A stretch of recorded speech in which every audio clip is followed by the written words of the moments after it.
नमस्कार दोस्तों, पाथफाइंडर में आप सभी का स्वागत है। मेरा नाम है डॉक्टर महिपाल सिंह राठौड़ और आज इस लेक्चर में हम डिस्कस करेंगे ओलंपिक्स के इतिहास के बारे में। ओलंपिक का लगभग 3000 साल पुराना एक लंबा इतिहास है। एंशिएंट और मॉडर्न दोनों ओलंपिक्स के बारे में इस लेक्चर में मैं आपको बताऊंगा। कुछ ही दिन पहले ओलंपिक्स में भारत की हिस्सेदारी पर मैंने एक लेक्चर बनाया था और इसी में आप लोगों ने कमेंट करके मुझसे रिक्वेस्ट करी कि ओलंपिक्स के इतिहास पर एक वीडियो लाया जाए। तो चलिए आज इस लेक्चर को हम शुरू करते हैं। पहले आपको बताना चाहता हूं कि अनअकैडमी पर आप मुझे इस आईडी पर फॉलो कर सकते हैं। मेरे सभी स्पेशल क्लासेस और प्लस कोर्स के अपडेट्स आपको प्राप्त हो जाएंगे। लेक्चर का टेलीग्राम चैनल पर आपको पीडीएफ मिल जाएगा और अभी अनअकैडमी सब्सक्रिप्शन पर बहुत अच्छे ऑफर्स चल रहे हैं जो 1 अगस्त तक रहेंगे। उसके बाद प्राइस हाइक होने वाला है। तो अभी आपको मेंस और प्री दोनों के लिए क्लासेस, टेस्ट सीरीज, किताबें, ऑप्शनल की क्लासेस, ऑप्शनल की टेस्ट सीरीज, ये सब कुछ मिल रहा है। सब्सक्रिप्शन पर 35% डिस्काउंट ऑनगोइंग है और अगर आप महिपाल कोड यूज करते हैं तो आपको और 10% डिस्काउंट मिल जाएगा। तो आपको 1 ईयर सब्सक्रिप्शन 49,680 रुपीज का कॉस्ट आने वाला है। सब्सक्रिप्शन के लिए लिंक आपको नीचे वीडियो के डिस्क्रिप्शन पे मिल जाएगा। ओलंपिक गेम्स की शुरुआत हुई थी एंशिएंट ग्रीस में। आज से लगभग 3000 साल पहले जो मॉडर्न डे ग्रीस नाम का कंट्री है, उस क्षेत्र में बहुत सारे सिटी स्टेट्स हुआ करते थे। तो आज का ग्रीस तो कुछ ऐसा नजर आता है। ये कलर्ड एरिया जो है ये ग्रीस की टेरिटरी है, लेकिन तब ग्रीस में एक राज्य, एक राजा और एक देश की सरकार नहीं थी। मल्टीपल सिटी स्टेट्स थे, सबकी अपनी अपनी गवर्नमेंट थी, कईयों में डेमोक्रेसी भी थी। और ये सिटी स्टेट्स जो एक शहर के आसपास का एरिया कंट्रोल करते थे, छोटे छोटे साम्राज्य थे एक तरह से, उनमें आपस में लड़ाइयां भी बहुत होती थी। तो कुछ फेमस सिटी स्टेट्स हैं जैसे कि Athens, Mycenae, Argos, Sparta, Olympia, Delphi, Ephesus, Crete. इनमें बहुत बार युद्ध भी चलता था, लेकिन इन शहरों में एक समान संस्कृति थी, सिविलाइजेशन थी। और ये ग्रीस सिविलाइजेशन जो है ये काफी फलती फूलती है और इसको एक बहुत हाई स्टैंडर्ड की सिविलाइजेशन माना जाता है क्योंकि यहां पर लिटरेचर का काफी डेवलपमेंट हुआ था। इन्हीं सिटी स्टेट्स में से एक ओलंपिया में ओलंपिक गेम्स का आयोजन किया गया पहली बार 776 बीसी में, यानी कि आज से लगभग 2800 साल पहले। तो ओलंपिक गेम्स इकलौते गेम्स नहीं थे, कई और शहरों में भी गेम्स होते थे। पाइथियन गेम्स डेल्फी में, नेमियन गेम्स नेमिया में, इस्थमियन गेम्स कोरिंथ में। लेकिन धीरे धीरे क्या होता है कि ये सारे फीके पड़ जाते हैं और ये सबसे इंपॉर्टेंट मेजर स्पोर्टिंग इवेंट बन जाता है। तो 4 बड़े ग्रीक स्पोर्टिंग फेस्टिवल्स थे जिनको क्लासिकल गेम्स कहा जाता है और ये सभी 6th सेंचुरी तक डेवलप हो चुके थे। यानी कि 8th सेंचुरी में सबसे पहले शुरुआत हुई ओलंपिक गेम्स की और उसके 200 साल के अंदर अंदर कई जगहों पर ये गेम्स होते थे। ग्रीक सभ्यता के लोग बहुत अच्छे व्यापारी थे, समुद्र के रास्ते से दुनिया के कई हिस्सों से जुड़े हुए थे, खास करके मेडिटेरेनियन रीजन में। तो इनके साथ ये ओलंपिक्स या गेम्स का आइडिया कई शहरों में ट्रैवल करता है और कुछ सदी के अंदर लगभग 150 शहरों में छोटे बड़े गेम्स होने शुरू हो गए थे। लेकिन सबसे बड़ा आयोजन और सबसे अच्छे से प्रॉपरली ऑर्गेनाइज्ड गेम्स ओलंपिया में ही होते थे और इसीलिए इतिहास में इन्हीं का नाम दर्ज है। तो ancient Olympics 8th century BC में शुरू होते हैं और 4th सेंचुरी एडी तक ये चलते हैं। लगभग 1200 साल तक ओलंपिक गेम्स का लगातार आयोजन किया गया था। ओलंपिक खेलों का आयोजन हर 4 साल में एक बार किया जाता था, लगभग अगस्त और सितंबर के महीने में। और इनका आयोजन इतना रेगुलर था कि धीरे धीरे इतिहासकार 4 साल के अंतराल को ओलंपियाड कहने लग गए, यानी कि चाहे कुछ भी हो जाए ओलंपिक्स का आयोजन 4 साल में होगा ही होगा। ग्रीक लोगों के लिए ये सभी ओलंपिक गेम्स या दूसरे गेम्स केवल स्पोर्ट्स का हिस्सा नहीं थे बल्कि एक धार्मिक त्योहार भी थे। ओरिजिनली गेम्स की शुरुआत करी गई थी ज्यूस के सम्मान में। ज्यूस कौन है? ग्रीक माइथोलॉजी में 12 इंपॉर्टेंट भगवान होते हैं, उनमें सबसे पावरफुल है ज्यूस। तो ओलंपिया नाम की इस जगह पर जहां पर ये खेल शुरू हुए थे, यहां पर ज्यूस का एक बहुत बड़ा मंदिर था जिसमें इस प्रकार की एक बहुत बड़ी ज्यूस की प्रतिमा थी। In fact ancient wonders of the world, जो पुराने वाले वंडर ऑफ द वर्ल्ड हैं, उनमें से ये मंदिर एक था। तो यहां पर ज्यूस की बहुत बड़ी ऐसी मूर्ति थी जिसमें एक वो सिंहासन के ऊपर बैठे हैं। तो यहां पर पूजा अर्चना के साथ इन खेलों की शुरुआत होती थी। और जिस सिटी स्टेट में ये खेल आयोजित होते थे उसका नाम था एलिस। उस स्टेट का नाम था एलिस और जगह का नाम था ओलंपिया। ठीक है, ओलंपिया कैपिटल था, एलिस उसको कहा जाता था, उस क्षेत्र का नाम था एलिस। तो इस ओलंपिया नाम की जगह पर पूरे ग्रीस के सिटी स्टेट्स के एथलीट्स ट्रैवल करके आते थे, कुछ हफ्तों की यात्रा करके।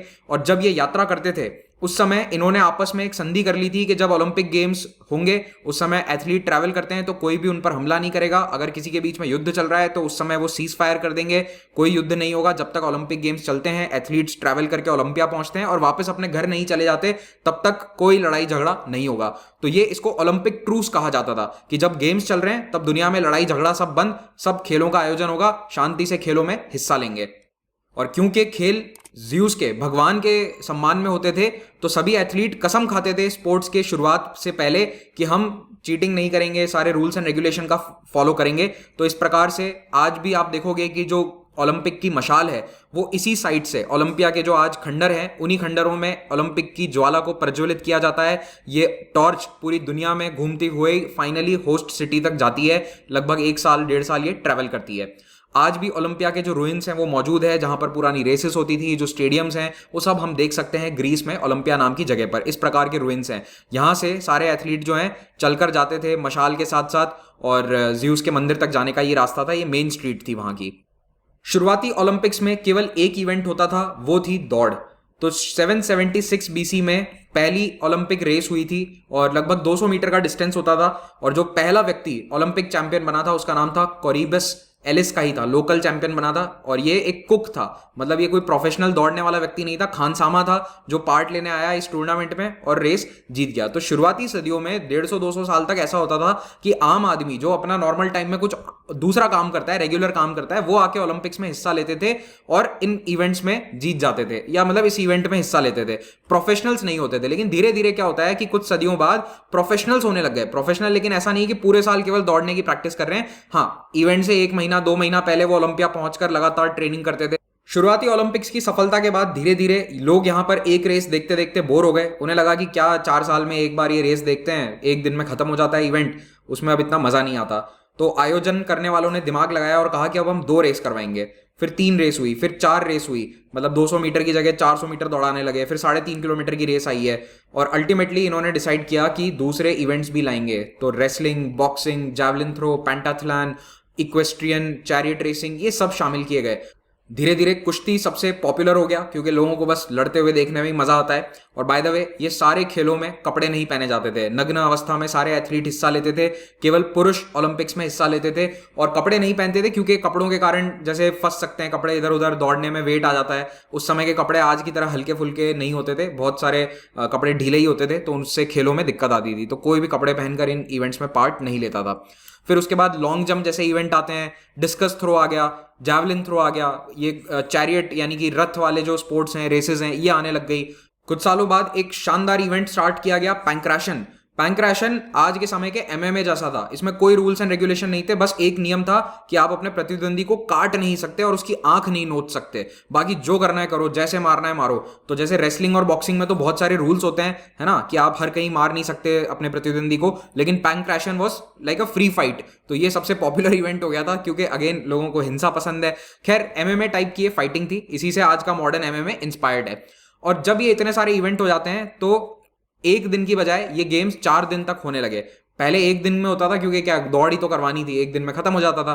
फिर इन्होंने 5वें दिन सेरेमनी रखनी शुरू करी, क्लोजिंग सेरेमनी, पार्टी वार्टी रखते थे, बैंक्वेट होता था, जो चैंपियंस हैं उनके सम्मान में ये बड़े बड़े भोजन का आयोजन रखते थे, पार्टीज होती थी। और एक बात और बता दूं कि ओलंपिक्स इतने फेमस क्यों थे, क्योंकि जो इन ओलंपिक खेलों को जीतता था वो ग्रीस में एक नेशनल हीरो सा बन जाता था।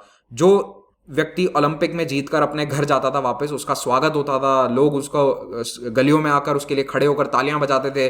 तो एक रॉयल वेलकम होता था हर एथलीट का, और कई एथलीट्स का तो नाम इतिहास में दर्ज है। मतलब आप कोरिबस को ही देख लो ना, आज से 2800 साल पहले ये एक दौड़ जीत गया, लेकिन आज भी आप इसका नाम पढ़ रहे हो। कई चैंपियंस के इस तरह के स्टैचूज भी बनवाए जाते थे शहरों में। तो इस प्रकार से ओलंपिक एथलीट्स नेशनल हीरो बनते गए और गेम्स भी और प्रोफेशनल हो गए।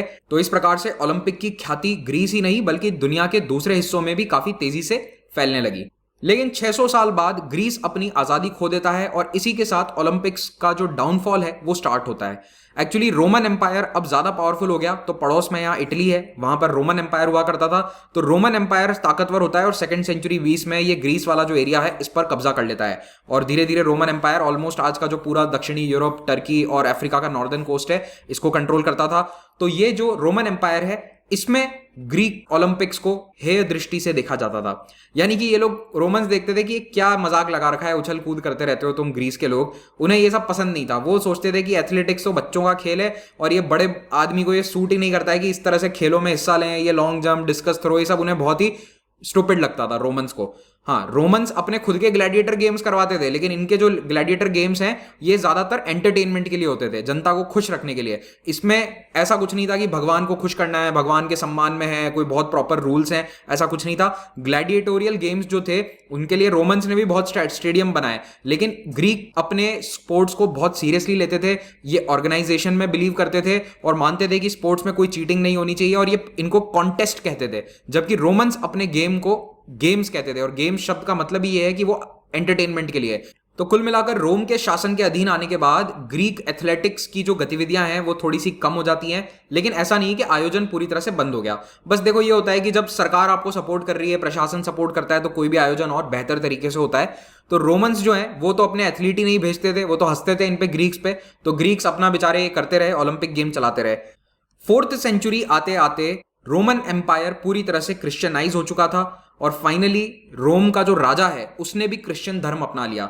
तो क्रिश्चियनिटी फैलनी शुरू होती है 1st सेंचुरी एडी से, और 400 सालों के अंदर अंदर लगभग पूरा रोमन एम्पायर क्रिश्चियनिटी को फॉलो करता था। और जब आपकी जनता सब क्रिश्चियन बन जाती है तो राजा को भी क्रिश्चियन बनना पड़ा।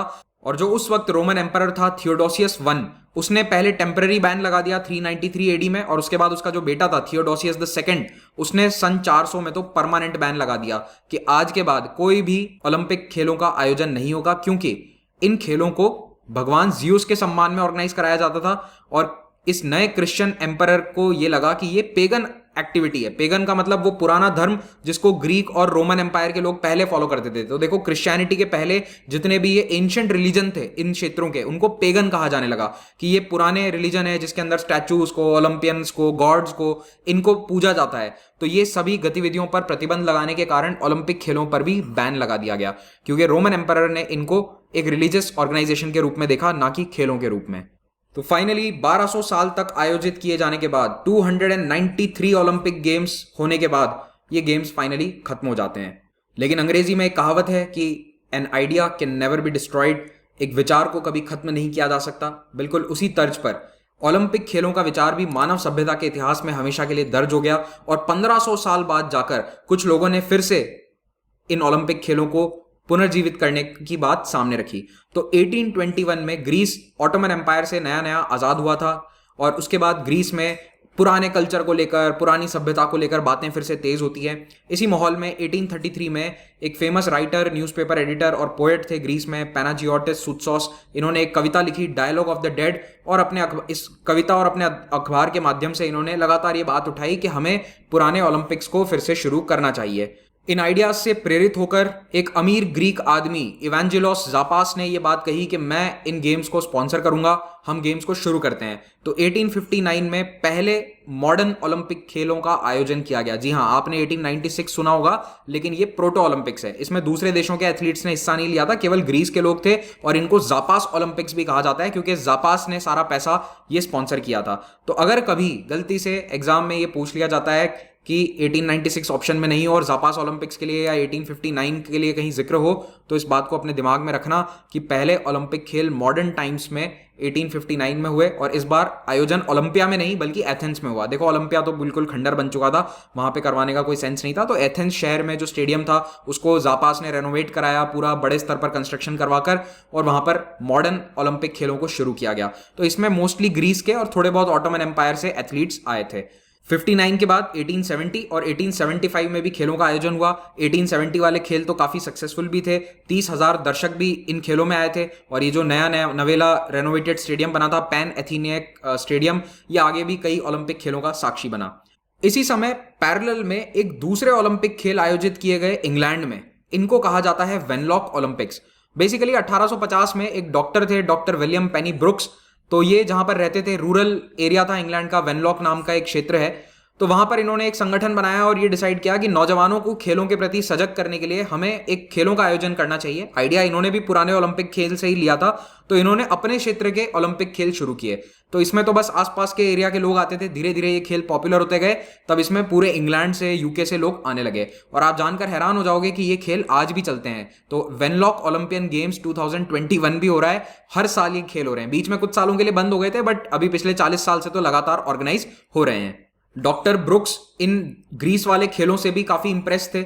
इन्होंने जापा को ये भी लिखा था कि आप हमारे भी एथलीट्स को बुलाओ, हम भी आएंगे, पार्टिसिपेट करेंगे। तो ये सब चर्चाएं चली रही थी, लेकिन कुछ आगे काम हो नहीं पाया।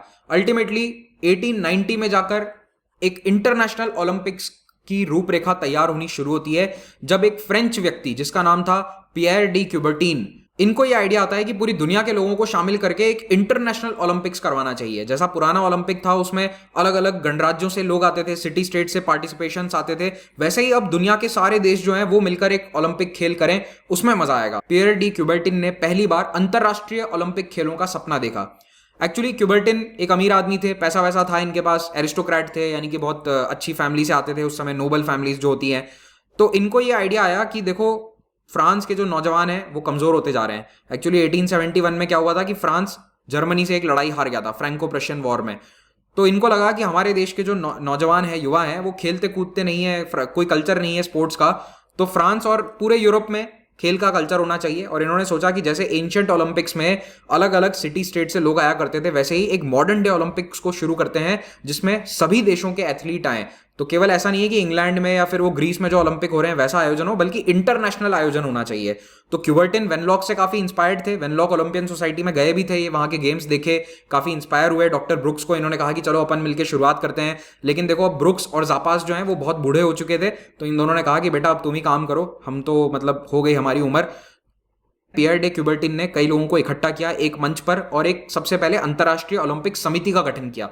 तो इन्होंने पेरिस में एक कमेटी बनाई और इस कमेटी में इन्होंने एक मीटिंग रखी, बहुत फेमस मीटिंग है ये। 1894 में इन्होंने सारे अमीर लोगों को इकट्ठा किया ताकि वो पैसा वैसा दें, और उनके सामने अपना आइडिया रखा। इन्होंने अपनी पिच रखी कि देखो ये मेरा आइडिया है, इसको मुझे चाहिए फंडिंग। तो इंटरनेशनल ओलंपिक कमेटी की ये जो मीटिंग है, इसमें ऐसा बताया जाता है कि क्यूबर्टिन की बातों से ज्यादा लोग संतुष्ट हुए नहीं थे, लेकिन फिर धीरे धीरे लोग मान गए और अल्टीमेटली ये डिसाइड हुआ कि 1896 में पहला ओलंपिक खेल आयोजित किया जाएगा एथेंस में, क्योंकि ग्रीस में ओरिजिन हुए थे गेम, तो वहां पर इसको आयोजित करेंगे। और ये जो आयोजन है केवल ग्रीस के लोगों का नहीं होगा, बल्कि इंटरनेशनल ओलंपिक कमेटी जिसकी स्थापना क्यूबर्टिन ने ही करी थी, उसी के तहत ये गेम्स करवाए जाएंगे और इसमें सभी देशों के लोग शामिल होंगे। तो क्योंकि आयोजन ग्रीस में कराना था, तो इन्होंने एक ग्रीक व्यक्ति को ही आईओसी का पहला प्रेसिडेंट भी बना दिया। खुद प्रेसिडेंट नहीं बने, डिमिट्रियस विकेलास को बनाया प्रेसिडेंट। हालांकि 2 साल बाद इन बैरन पियर डे क्यूबर्टिन ही 25 सालों तक आईओसी के प्रेसिडेंट रहे थे। खैर, पहला ओलंपिक खेल 1896 में आयोजित किया जाता है and it was a grand success. बहुत शानदार खेल रहे थे, स्पेक्टेटर्स दर्शक बहुत थे, पूरी भीड़ थी लोगों की देखने के लिए। और 1500 साल बाद ओलंपिक खेलों को रिवाइव किया गया, तो ग्रीस के लोग तो बहुत खुश थे, तो बड़ी संख्या में देखने आते थे दर्शकों के रूप में, और एथलीट्स का प्रदर्शन भी बहुत अच्छा था। और ये जो पैन एथेनियाक स्टेडियम है, यहां पर ये खेल आयोजित किए गए थे। अच्छा, पुराने वाले ओलंपिक खेलों में महिलाओं की हिस्सेदारी पूर्ण तरह से वर्जित थी, कोई भी महिला किसी भी खेल में हिस्सा नहीं ले सकती थी। लेकिन मॉडर्न ओलंपिक्स में ऐसा नहीं था, महिलाओं की हिस्सेदारी शुरुआत से ही थी। और पहली महिला ओलंपिक चैंपियन 1900 के खेलों में थी यूके की शार्लेट कूपर। टेनिस खेलती थी, विंबलडन की भी चैंपियन रही थी, और इन्होंने पहला ओलंपिक मेडल जीता महिलाओं में। तो 1896 के खेल तो सुपर हिट हो गए, लेकिन आने वाले जो 3 खेल थे वो बुरी तरह से फ्लॉप हुए। उसके पीछे कई सारे कारण थे। देखो 1900 में क्यूबर्टिन ने अपने शहर पेरिस में ऑर्गेनाइज कराया, लेकिन उस साल क्या था, पेरिस एक्सपोजिशन चल रहा था। ये एक बहुत बड़ा मेला था जो इंटरनेशनल लेवल का मेला था, 6 महीने तक चला था। उस समय का ये सबसे बड़ा आयोजन था, दुनिया ने इतना बड़ा आयोजन कभी नहीं देखा था। तो अब वो पेरिस एक्सपो चल रहा था, तो सारा ध्यान उस पर था, तो ओलंपिक खेल पिट गए। 1904 में खेल होते हैं सेंट लुइस में, अमेरिका में। वहां पर भी एक एक्सपो चल रहा था, लुइजियाना परचेज एक्सपोजिशन। एक्चुअली 1804 में अमेरिका ने एक बहुत बड़ा एरिया खरीदा था, लुइजियाना परचेज उसे कहते हैं इतिहास में। तो उसके 100 साल को सेलिब्रेट करने के लिए ये बहुत बड़ा एक्सपोजिशन था, ये भी पेरिस की तरह ही था। तो वहां पर जो सारा ध्यान है अगेन लुइजियाना एक्सपोजिशन पे था। और एक और बात थी कि यूरोप से ज्यादा लोग ट्रैवल करके अमेरिका पहुंच नहीं पाए, तो इस 1904 वाले ओलंपिक्स में तो 650 में से 580 तो अमेरिकन ही थे। तो ये कहाँ का इंटरनेशनल इवेंट था, ये तो अमेरिकन गेम्स बन के रह गए थे। जब पेरिस और सेंट लुई के ओलंपिक्स फ्लॉप हो गए, तो उसके बाद इंटरनेशनल ओलंपिक कमेटी में एक झगड़ा शुरू हो जाता है, एक विवाद हो गया कि खेलों का आयोजन दूसरे देश में ना कराया जाए। जो ग्रीस वाले लोग थे और कुछ और मेंबर्स भी थे, उनका यह मानना था कि एथेंस में बहुत सफल आयोजन हुआ था 1896 में, तो सारे खेल वहीं पर कराते हैं, दुनिया में दूसरी शहरों में कराने की इसकी कोई आवश्यकता नहीं है। क्यूबर्टिन इसके खिलाफ थे, उनका मानना था कि देखो गेम इंटरनेशनल है, तो वेन्यू चेंज होना चाहिए, हर 4 साल बाद अलग अलग देश में हम गेम्स को करवाएंगे।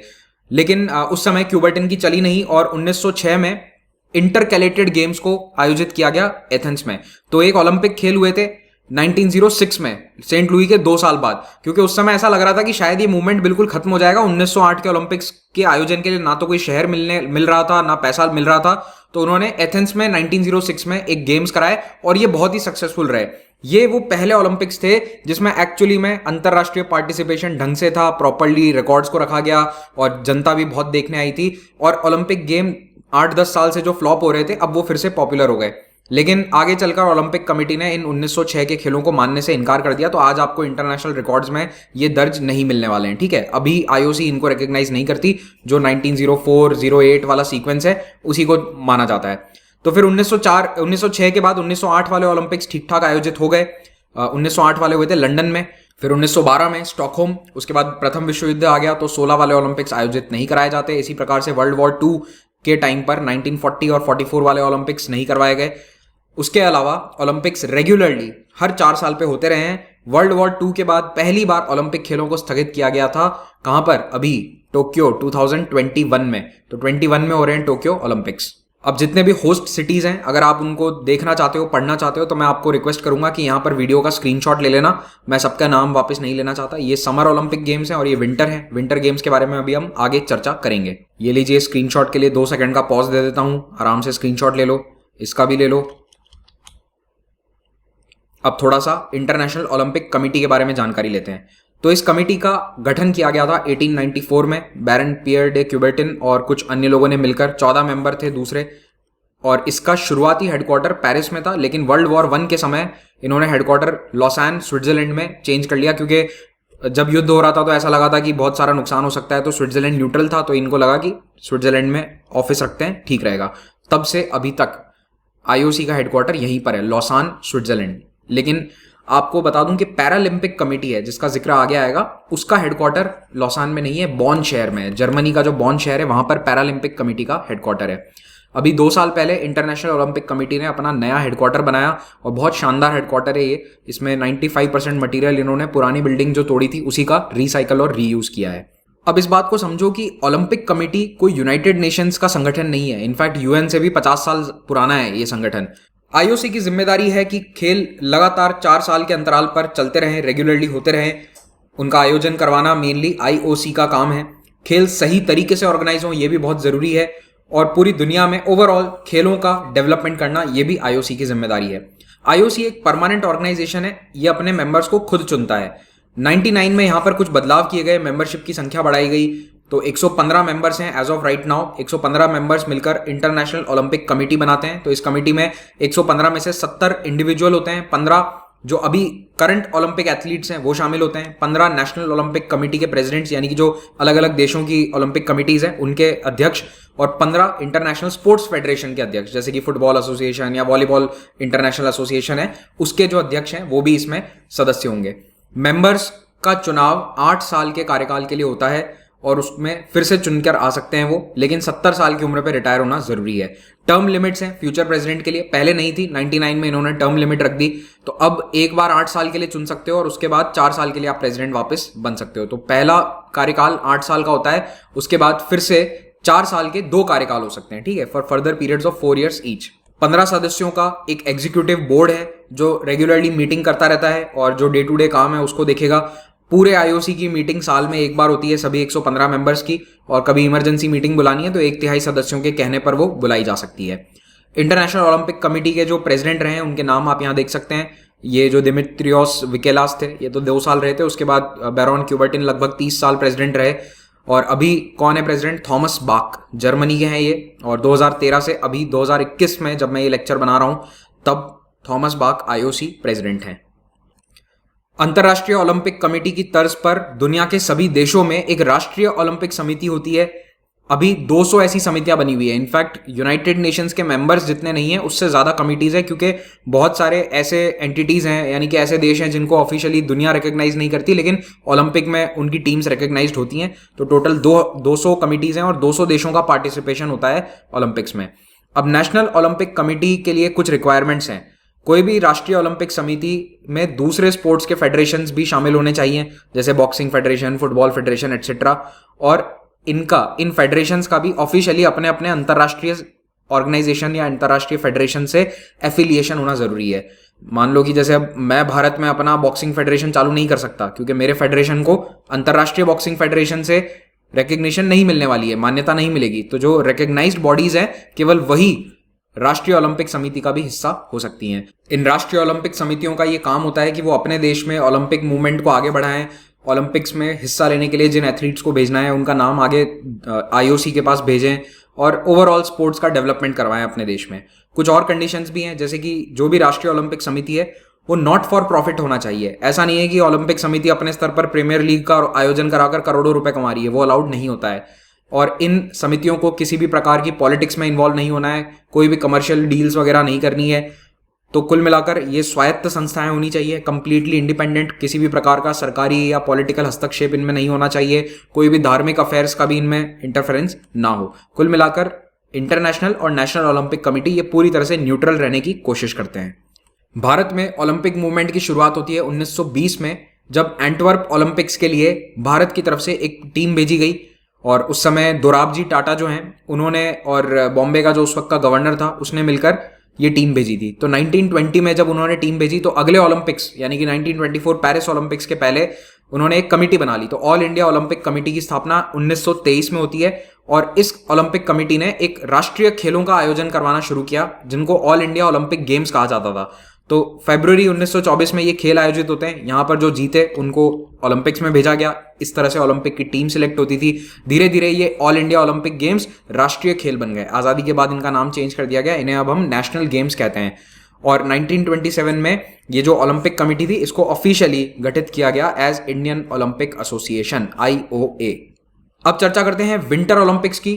तो देखो, यूरोप और नॉर्थ अमेरिका जहां पर शुरुआती ओलंपिक्स सभी ऑर्गेनाइज करवाए गए थे, वहां पर खेलों का आयोजन गर्मियों में ही हो सकता है। सर्दियों में वहां बाहर बर्फ पड़ती है और बर्फ में जो दौड़ भाग वाले एथलेटिक्स जो हैं ये सब नहीं करवाए जा सकते।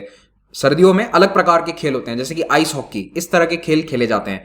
तो कुछ ओलंपिक्स में सर्दियों वाले खेल हुए थे, जैसे 1908 और 1920 में, क्योंकि उस समय जहां पर ये ऑर्गेनाइजेशन हो रहा था वहां पर पॉसिबल था आइस हॉकी जैसे खेलों को करवाना, लेकिन सभी वेन्यूज पे ये पॉसिबल नहीं था। तो जो ये विंटर्स वाले खेल खेलते थे, इन्होंने कहा कि एक काम करो ना, एक अलग ओलंपिक करा लो हमारे लिए। तो इंटरनेशनल ओलंपिक कमेटी ने 1921 में डिसाइड किया कि हम विंटर एक्टिविटीज को भी शामिल करेंगे। तो 1921 में ओलंपिक कांग्रेस होती है जब लॉसान में, तब ये डिसाइड किया गया कि अब एक शीतकालीन ओलंपिक्स की भी शुरुआत करी जाएगी।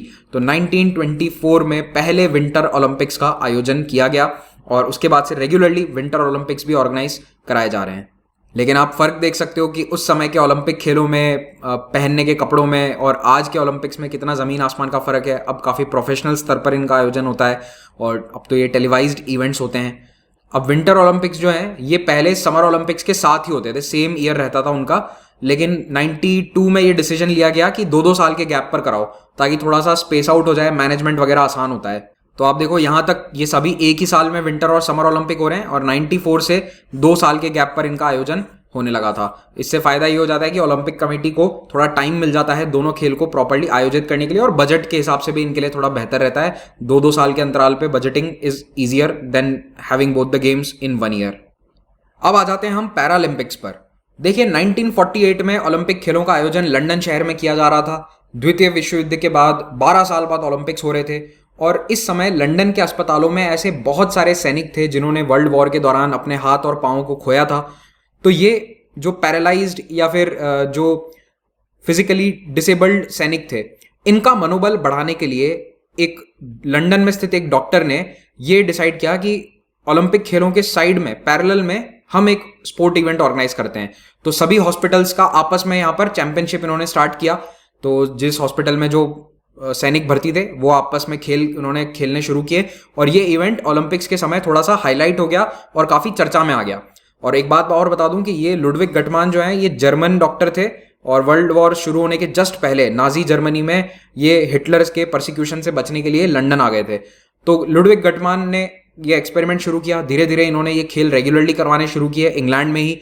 और 1960 आते आते इन्होंने ओलंपिक कमेटी पे प्रेशर बनाने के लिए क्या किया कि रोम ओलंपिक्स जब आयोजित हो रहे थे तब ये अपने साथ 400 एथलीट्स को लेकर, पैरालंपियंस को लेकर पहुंच गए और कहा कि मैं अपना पैरेलल ओलंपिक्स कराऊंगा, कि आप अपना मेन आयोजन कराओ, हम अपना पैरेलल ओलंपिक्स करेंगे। तो उस समय ओलंपिक कमेटी भी धीरे धीरे इनको सपोर्ट करना स्टार्ट करती है और ये एक पैरेलल ओलंपिक्स होता है, ओलंपिक्स के साथ साथ चलता है और इसको पहला पैरालंपिक्स कहा जाता है। 64 में टोक्यो ओलंपिक्स में इन ओलंपियंस के भी सम्मान में इस तरह की परेड होने लगी और थोड़ा सा इन्होंने समाहित कर लिया पैरालंपियंस को भी अपने ही खेल में। इसके बाद से पैरालंपिक्स भी रेगुलरली आयोजित होते रहे हैं। 1988 के बाद से जहां पर भी ओलंपिक हुआ है उसी शहर में पैरालंपिक भी हुआ है। 2001 में इंटरनेशनल पैरालंपिक कमेटी आईपीसी ने इंटरनेशनल ओलंपिक कमेटी आईओसी के साथ एक एग्रीमेंट साइन कर लिया, जिसके तहत जो भी शहर ओलंपिक खेलों का आयोजन करेगा उसके लिए कंपलसरी है कि वो पैरालंपिक्स का आयोजन भी करे। तो अब आप देखोगे कि 2008 ऑनवर्ड्स जैसे ही ओलंपिक खेल खत्म होते हैं उसके कुछ ही दिन बाद उसी शहर में उन्हीं वेन्यूज पे पैरालंपिक खेलों की शुरुआत हो जाती है। और ये क्रम दोनों में होता है, पैरालंपिक समर गेम्स भी होते हैं और पैरालंपिक विंटर गेम्स भी होते हैं। 2010 से युवा ओलंपिक खेलों का भी आयोजन किया जा रहा है। तो पहले यूथ ओलंपिक गेम्स सिंगापुर में आयोजित हुए थे 2010 में। 2012 में विंटर गेम्स का भी आयोजन किया गया ऑस्ट्रिया में। और इन यूथ ओलंपिक्स की खास बात ये होती है कि यहाँ पर पुरुष और महिलाओं की टीम साथ में हिस्सा लेती है और इसमें एज लिमिट क्या है 18। तो 14 से 18 साल के जो बालक हैं वो इसमें हिस्सा ले सकते हैं। और मिक्स जेंडर टीम एक अलग ही फीचर है इसका जो एडल्ट ओलंपिक्स में नहीं होता है। ओलंपिक खेलों में एक बहुत बड़ा बदलाव पिछले 5 साल में ये आया है कि अब प्रोफेशनल्स को इन खेलों में हिस्सा लेना अलाउड है। प्रोफेशनल से मेरा क्या मतलब है, इसके लिए आप पहले ये समझो कि एमेच्योर क्या होता है। देखो 1900s की शुरुआत में जब खेल चालू हुए थे उस समय एमेच्योर वो व्यक्ति होता था जो खेलों के लिए पूरे साल तैयारी नहीं करता है। तो क्यूबर्टिन और उस समय के जो संभ्रांत लोग थे, एरिस्टोक्रेट्स थे, उन्हें लगता है कि पूरे साल जो खेल की तैयारी करता है वो चीटिंग हो गई। भाई खेल तो ऐसा होना चाहिए कि आज आप बैठे हो नॉर्मली, उठ के एक दिन दौड़ना शुरू कर दो और रेस जीत गए, वो असली ओलंपिक चैंपियन है, उनका ऐसा मानना था। लेकिन क्या होता है कि देखो ये सभी के लिए पॉसिबल नहीं है। जो नौकरी कर रहा है वो इस तरह से compete नहीं कर सकता। जो अमीर आदमी है जिसके पास पैसा वैसा है वो थोड़ी बहुत ट्रेनिंग कर सकता है, उसको काम पे जाने की जरूरत नहीं है। तो होता क्या था कि केवल अमीर लोग ही इन खेलों में हिस्सा ले पाते थे। दूसरी ओर जिन लोगों का जीवन खेलों पर निर्भर करता था वो प्रोफेशनल लीग में हिस्सा लेने लगे, तो इनको हम प्रोज कहते हैं। ठीक है, आपने ये शब्द सुने होंगे एमेच्योर और प्रो। प्रो का मतलब ये होता है कि प्रोफेशनली जो खेल को खेलता है, जिसको पैसा मिलता है खेलने के लिए। तो आप देखोगे कि कई देशों में लीग्स चल रही हैं 100 साल से, बेसबॉल लीग, फुटबॉल में जो क्लब्स में लोग खेलते हैं वो सभी प्रोफेशनल हैं। तो ओलंपिक्स में वो अलाउड नहीं होते थे। अगर आपको ओलंपिक में हिस्सा लेना है तो आप प्रोफेशनल लीग में हिस्सा नहीं ले सकते थे। और ये सिलसिला बहुत सालों तक चालू रखा ओलंपिक कमेटी ने। लेकिन अल्टीमेटली इन पर प्रेशर बनता गया कि ऐसे तो फिर कोई प्रोफेशनली गेम्स को लेगा ही नहीं। तो फिर इन्होंने प्रोफेशनल एथलीट्स के लिए भी 1980s में अलाउ करना शुरू कर दिया, बशर्ते उनका अंतरराष्ट्रीय फेडरेशन प्रोफेशनल्स को अलाउ करता हो। ठीक है, तो 1990s के बाद से ज्यादातर खेलों में ये ओपन हो गया था। तो अब चाहे आप एनबीए के स्टार हो, अमेरिका में बहुत बड़ा एक लीग चलता है एनबीए, तो वहां पर जो बास्केटबॉल खेल रहा है वो ओलंपिक में भी पार्ट ले सकता है। बॉक्सिंग जैसे खेलों में तो 2016 में जाकर उनके अंतरराष्ट्रीय संघ ने ये परमिशन दी कि जो प्रोफेशनल बॉक्सर्स हैं वो ओलंपिक में भी हिस्सा ले सकते हैं। तो अगर आपको याद हो कि 2008 में भारत के लिए मेडल जीत कर लाए थे बॉक्सर विजेंद्र सिंह, वो 2015 में प्रोफेशनल बन गए थे। उन्होंने अपना एमेच्योर स्टेटस हटा दिया था और उस समय ये तय हो गया था कि वो कभी ओलंपिक्स में पार्ट नहीं ले पाएंगे। लेकिन फिर 2016 में ये रूल बदल दिया गया, तो अब ये पॉसिबिलिटी है कि वो फिर से आ सकते हैं। अब वो बात अलग है कि वो पॉलिटिक्स में चले गए और सब अलग चीज है, but technically he can return to Olympics if he wants. अब बात करते हैं ओलंपिक खेलों की मेजबानी के बारे में। देखो इन खेलों का आयोजन किसी देश के द्वारा नहीं किया जाता, ये बात बहुत इंपॉर्टेंट है। आयोजन का जिम्मा शहर को दिया जाता है। तो अगर खेल टोक्यो में हो रहे हैं तो पूरा जिम्मा टोक्यो की लोकल अथॉरिटीज का है, जापान सरकार का नहीं है। वो बात अलग है कि जापान गवर्नमेंट के सपोर्ट के बिना या किसी भी राष्ट्रीय सरकार की मदद के बिना खेल नहीं हो सकता आयोजित, लेकिन जो एक्चुअल रिस्पॉन्सिबिलिटी है वो उस सिटी की लोकल गवर्नमेंट की होती है। और इसके लिए जो आयोजन के लिए आप अपनी एप्लीकेशन भी देते हो वो सिटी की अथॉरिटीज के द्वारा दी जाती है। और किसे चुना जाएगा ये कंप्लीटली आईओसी के ऊपर है, जो इंटरनेशनल कमिटी डिसाइड करती है उसी को खेलों की मेजबानी दी जाएगी। जैसे 2032 की मेजबानी अभी रिसेंटली दी गई है ऑस्ट्रेलिया के ब्रिस्बेन शहर को। तो ब्रिस्बेन 2028 के 32 के ओलंपिक खेलों का आयोजन करेगा। जो भी शहर मेजबानी के लिए अप्लाई करता है उसको बहुत सारी टर्म्स एंड कंडीशंस माननी पड़ती हैं, जैसे कि खेलों के आसपास कोई भी राजनीतिक प्रदर्शन, मीटिंग्स वगैरह नहीं होंगी। खेल स्टेडियम या उसके आसपास ओलंपिक विलेज में किसी भी प्रकार की पॉलिटिकल एक्टिविटीज को नहीं करा जाएगा। इस तरह के उनसे लिखित में वादे करवाए जाते हैं। बहुत बड़ी फीस भी होती है अप्लाई करने की, तो इसलिए हर कोई शहर अप्लाई नहीं कर सकता। बड़े शहर जिनकी अच्छी खासी रेवेन्यू स्ट्रीम्स हैं वही अप्लाई करते हैं। उसके बाद मेजबान को यह भी वादा करना होता है कि वो किसी भी एथलीट का वीजा नहीं रोकेगा किसी भी आधार पर, चाहे वो धर्म के आधार पर हो या राजनीति के आधार पर। तो मान लो कि अगर भारत में आयोजन होता है तो भारत पाकिस्तान के खिलाड़ियों को वीज़ा देने से मना नहीं कर सकता। सऊदी अरेबिया में अगर होते हैं गेम्स तो वो ईरान के एथलीट्स को वीज़ा देने से मना नहीं कर सकता। कोई भी रीज़न हो सकता है, मतलब किसी भी आधार पर आप किसी दूसरे देश के एथलीट को वीज़ा देने से मना नहीं करोगे और उसकी सिक्योरिटी वगैरह आपकी जिम्मेदारी है। तो इसीलिए मेज़बान का या शहर का चुनाव बहुत सोच समझ कर किया जाता है। तो इसके साथ लेक्चर समाप्त करता हूं। अगर आपको लेक्चर अच्छा लगा तो कमेंट में मेंशन जरूर कीजिए और वीडियो को लाइक करना। लाइक आप करते हो वीडियो को तो यूट्यूब को पता चलता है कि ये वीडियो अच्छा है, दूसरे लोगों को भी वो रेकमेंड करता है। तो इसीलिए हमें काफ़ी अच्छा लगेगा कि अगर आप इस वीडियो को लाइक करें और कमेंट भी करें। पीडीएफ आपको इन दोनों ही टेलीग्राम चैनल से डाउनलोड करने के लिए मिल जाएगा। अगर आप यूपीएससी एग्जाम की तैयारी कर रहे हैं तो अनअकैडमी प्लेटफॉर्म पर भारत के बेस्ट एजुकेटर्स लाइव क्लासेस लेते हैं। यहाँ पर बहुत सारी फ्री क्लासेस होती हैं, स्पेशल क्लासेस, इनमें आप हिस्सा ले सकते हैं। लेकिन अगर आप स्ट्रक्चर्ड तरीके से एक टाइम टेबल के साथ अपनी तैयारी करना चाहते हैं तो आप प्लस या आइकॉनिक में से एक सब्सक्रिप्शन को ले लीजिए। आइकॉनिक में आपको पर्सनल गाइडेंस दी जाएगी मेंटोर्स के द्वारा। जो भी कोर्स आप लेते हैं उसमें आपको फ्लैट 10% डिस्काउंट मिलेगा अगर आप महिपाल कोड यूज करके उसे अवेल करें।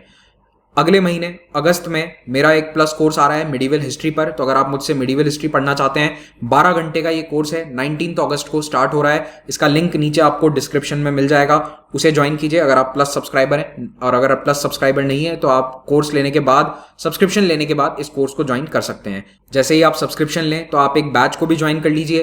1 ईयर 2 ईयर जो भी आपका टारगेट है, 22-23, उस हिसाब से आप अपना बैच सेलेक्ट कीजिए। फिनिक्स बैच भी होता है रिविजन के लिए।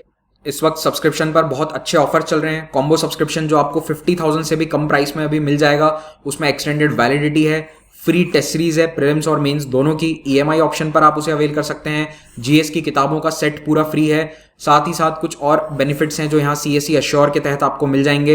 हर रविवार को कॉम्बैट होता है, उसमें हिस्सा लेकर आप स्कॉलरशिप्स जीत सकते हैं। 3 फ्री टेस्ट सीरीज चलती हैं हमारी, उनमें पार्ट लीजिए। डेली टेस्ट सीरीज होती है मंडे टू सैटरडे, इसमें आप अपना प्रीलिम्स का स्कोर इंक्रीज करेंगे। Thank you very much for watching this. Have a great day.